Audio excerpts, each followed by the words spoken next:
दोस्तों, हम एक ऐसे युग में जीते हैं जहां हमें अपने क्रोध को प्रकट करने के लिए कहा जाता है, लेकिन बुद्ध इस बात से सहमत न होते।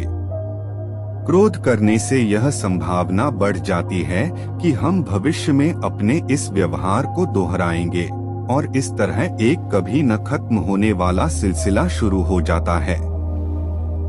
बुद्ध हमें सलाह देते हैं कि हम अपने मनोभावों को न तो दबाएं और न ही उन्हें बेकाबू होकर बहने दें, बल्कि उन मनोभावों का विश्लेषण करें और क्रोध के पीछे की गलत मानसिकता को पहचानें। बुद्ध भगवान एक गांव में उपदेश दे रहे थे। उन्होंने कहा कि हर किसी को धरती माता की तरह सहनशील तथा क्षमाशील होना चाहिए। क्रोध ऐसी आग है जिसमें क्रोध करने वाला दूसरों को जलाएगा तथा खुद भी जल जाएगा। सभा में सभी शांति से बुद्ध की वाणी सुन रहे थे, लेकिन वहां स्वभाव से ही अतिक्रोधी एक ऐसा व्यक्ति भी बैठा हुआ था जिसे ये सारी बातें बेतुकी लग रही थी।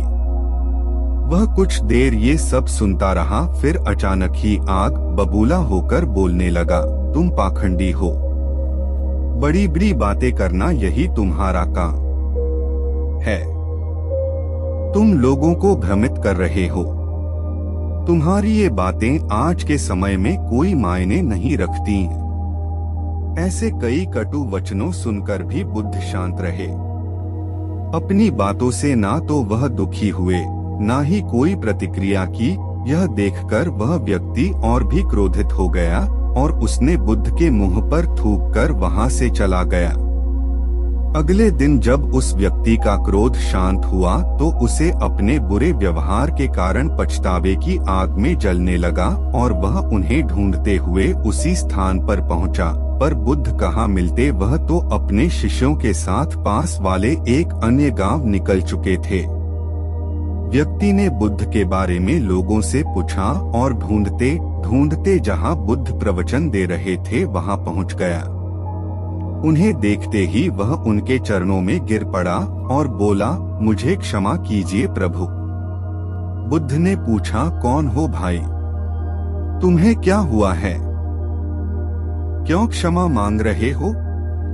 उसने कहा, क्या आप भूल गए? मैं वही हूँ जिसने कल आपके साथ बहुत बुरा व्यवहार किया था। मैं शर्मिंदा हूँ। मैं मेरे दुष्ट आचरण की क्षमा याचना करने आया हूँ। भगवान बुद्ध ने प्रेम पूर्वक कहा, बीता हुआ कल तो मैं वही छोड़कर आया गया और तुम अभी भी वही अटके हुए हो। तुम्हें अपनी गलती का आभास हो गया, तुमने पश्चाताप कर लिया, तुम निर्मल हो चुके हो। अब तुम आज में प्रवेश करो। बुरी बातें तथा बुरी घटनाएं याद करते रहने से वर्तमान और भविष्य दोनों बिगड़ते जाते हैं। बीते हुए कल के कारण आज को मत बिगाड़ो। उस व्यक्ति का सारा बोझ उतर गया।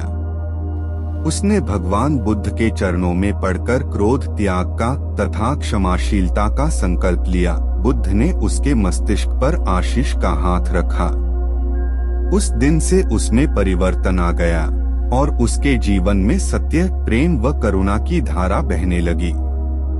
मित्रों, बहुत बार हम भूत में की गई किसी गलती के बारे में सोचकर बार बार दुखी होते और खुद को कोसते हैं। हमें ऐसा कभी नहीं करना चाहिए।